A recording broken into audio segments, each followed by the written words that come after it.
That's a real one.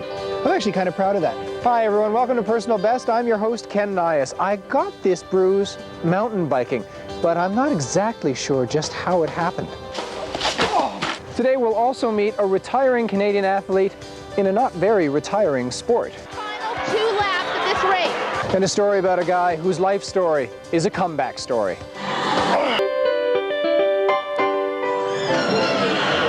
3 more to go, let's go. Here comes 2. Sit. Yes. Squeeze through, squeeze through.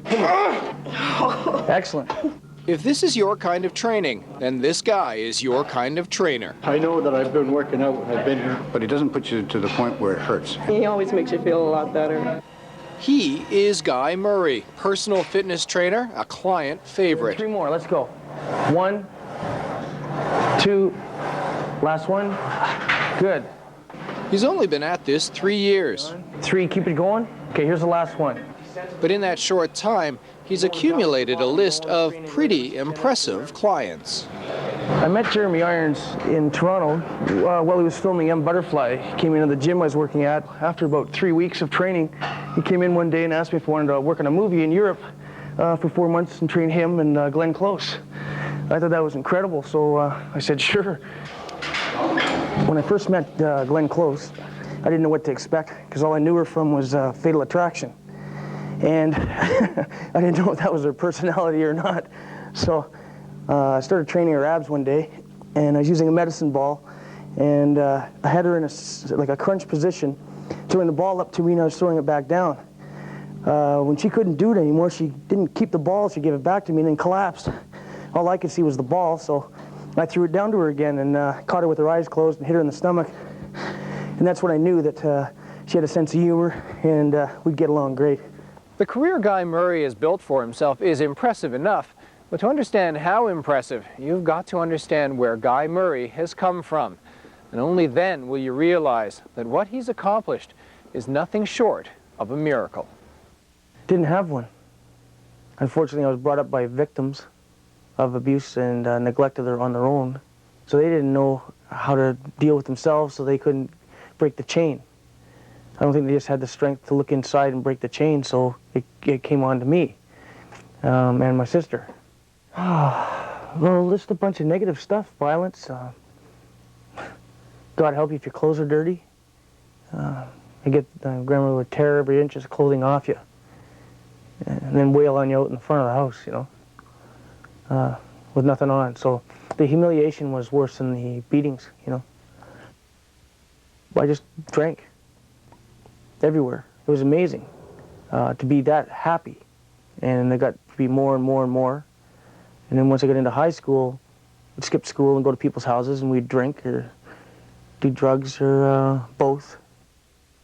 The lowest year I had was when I was the same age as my father was when he committed suicide. And I had a feeling I wouldn't make it. I had to get out because I couldn't turn into what brought me up. I had to break the chain. Well, there's our little buddy. Right behind us here. What you doing? Squirrel. He arrived and he had no shoes. He had absolutely no belongings. He had sort of, I think, 2 or 3 t-shirts and a pair of jeans, and he had some cuts on his face. I was just glad I was at a place where I could put, rest my head. He had tried to go to this rehab center in the States. This place sounded like a chance. It sounded like the place to go if you're really serious. Again, I saw him, putting in that determination. It worked great. It got me started. I went in there like it was life and death, because that's what it was. I couldn't exist anymore. I had to learn how to live. Yeah, went along the canal route from Dow's Lake. Now I just try to help others. That's it. Like people help me, and when I get an opportunity to help someone else, I try to help them, and then it just passes on. And hopefully, instead of the negative chain from the past, I'm trying to start a new chain of positiveness. Perfect. I think that he deserves this. I think it's wonderful that this is happening because this is what he's meant to do in his life. I just know that this something in this health and fitness and helping people in that area is what he's meant to do.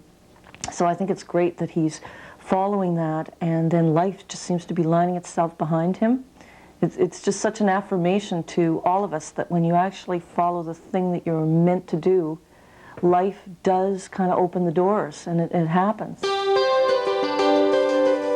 I want to have a full, complete life with all the senses and everything I'm supposed to have. But I guess I'm breaking the old paradigms and coming up with new adventures and trying to experience life instead of just being on the sidelines, and that's what I used to do. And be at peace with myself and free.